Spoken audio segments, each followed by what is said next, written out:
Iran Air 655 is ready for departure. Iran Air 721 Heavy, Bandar Abbas Tower, runway 21 clear for takeoff. The engines surge. The Airbus A300 begins its climb out of Bandar Abbas. 40 nautical miles away, a U.S. guided missile cruiser is already in combat. Gunboats in the water, weapons systems active, radar operators tracking every movement in the sky, and suddenly, a new contact appears on the radar. An aircraft, taking off from the Iranian coast, climbing, speed increasing. Inside the ship's combat information center, officers stare at the screen. They believe it might be a fighter jet, an F-14. There is almost no time to confirm. If they're right, that aircraft could be seconds away from attacking. If they're wrong, they are about to shoot down a civilian airliner, and in just a few minutes, the lives of everyone on board will change forever. This is the horrifying story of Iran Air Flight 655. July 3, 1988, Bandar Abbas, Iran. A port city sitting on the edge of the Persian Gulf. By mid-morning, the heat was already rising. Inside Bandar Abbas International Airport, passengers gathered at the gate for a short regional flight. Iran Air Flight 655. Destination, Dubai. A flight so short, most passengers wouldn't even finish a cup of tea before landing. On board were 290 people, men traveling for work, families crossing the Gulf, and 66 children. Inside the cockpit sits Captain Mohsen Rezaian, a 44 years old and has spent more than 2 decades flying for Iran Air. Over the course of his career, he has logged thousands of hours in the cockpit, flying routes across the Middle East and beyond. He is an experienced captain, calm, methodical, the kind of pilot passengers trust to get them safely to their destination. Seated beside him is First Officer Mohammad Reza. At 29 years old, he is the younger member of the crew, but he is also a trained commercial pilot with years of flight experience. For this short flight across the Persian Gulf, the two pilots worked together through the departure procedures. The Airbus A300 taxied slowly toward runway 21. At 10:17 a.m. local time, clearance was given. The engines accelerated. The aircraft lifted into the sky and began climbing along its assigned commercial corridor over the Persian Gulf. Its transponder broadcasting a civilian identification signal. Everything normal, everything routine. As the Airbus climbed away from Bandar Abbas, something else was unfolding in the waters below. 40 nautical miles south of the Iranian coast, a U.S. Navy warship was already engaged in combat. The guided missile cruiser USS Vincennes, under the command of Captain William C. Rogers III. Just minutes earlier, the ship had been chasing Iranian Revolutionary Guard gunboats through the Persian Gulf. The situation was tense. Radar screens were active, missile systems armed, and every aircraft leaving the Iranian coast was now being watched. Then, a radar contact appeared. An aircraft, taking off from Bandar Abbas, climbing. Inside the Combat Information Center, operators began identifying the target. Altitude, speed, heading. Within moments, the crew of the Vincennes would make a decision that would change the lives of 290 people forever.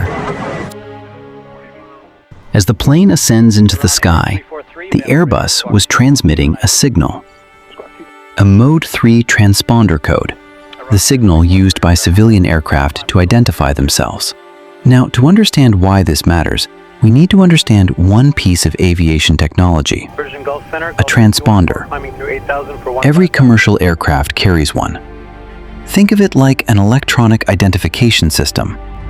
When radar on the ground or on a ship scans the sky, the aircraft responds automatically.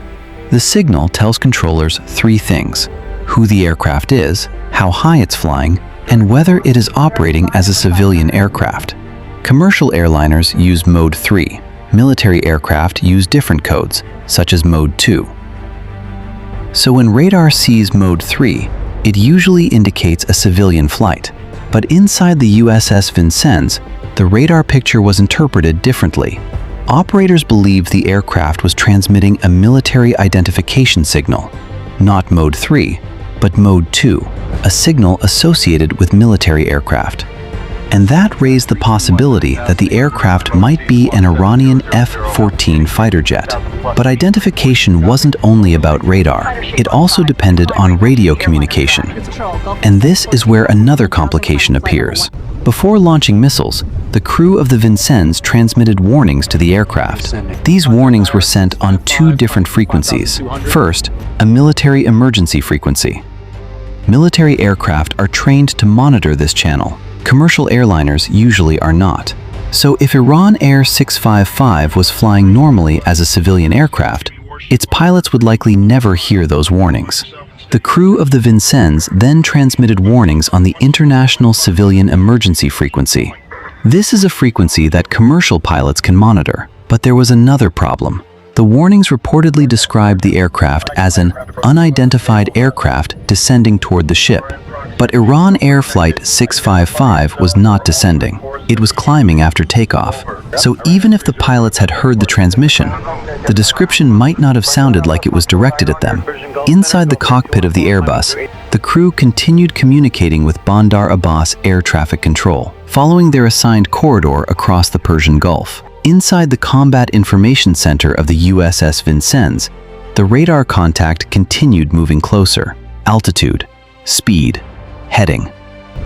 The captain now had seconds to interpret what the radar data meant. If the aircraft was a hostile fighter jet, the ship could be under attack. If it was not, they were about to fire missiles at a civilian airliner. At 10:24 a.m., the order was given. Two missiles launched from the USS Vincennes. Seconds later, Iran Air Flight 655 disappeared from the sky. The Airbus broke apart over the Persian Gulf. Fragments of the aircraft scattered across the water. Seats, luggage, pieces of the fuselage, and the people who had boarded the flight just minutes earlier. All 290 passengers and crew were killed, including 66 children. The radar contact that had filled the screens inside the Vincennes was gone. Inside the Combat Information Center, the crew stared at their displays. For several moments, there was only silence. Then reports began to arrive.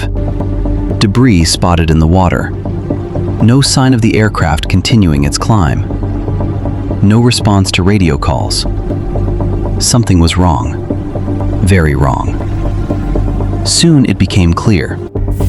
The aircraft that had been identified as a hostile fighter jet was not a fighter jet at all. It was a civilian airliner, taken off from Bandar Abbas just minutes earlier. Good evening. We're following breaking News of the incident spread quickly, aviation officials confirm across naval command centers, across diplomatic channels, and across the world. In Tehran, the reaction was immediate. Government officials condemned the attack, calling it a massacre. In Washington, the first statements from the U.S. military told a different story. Officials said the Vincennes had acted in self-defense. They believed the aircraft had been an Iranian fighter jet approaching the ship. Two governments, two explanations, both claiming to describe the same 7 minutes. And the world was left with a question that still echoes decades later. How could a modern warship mistake a civilian airliner for a fighter jet?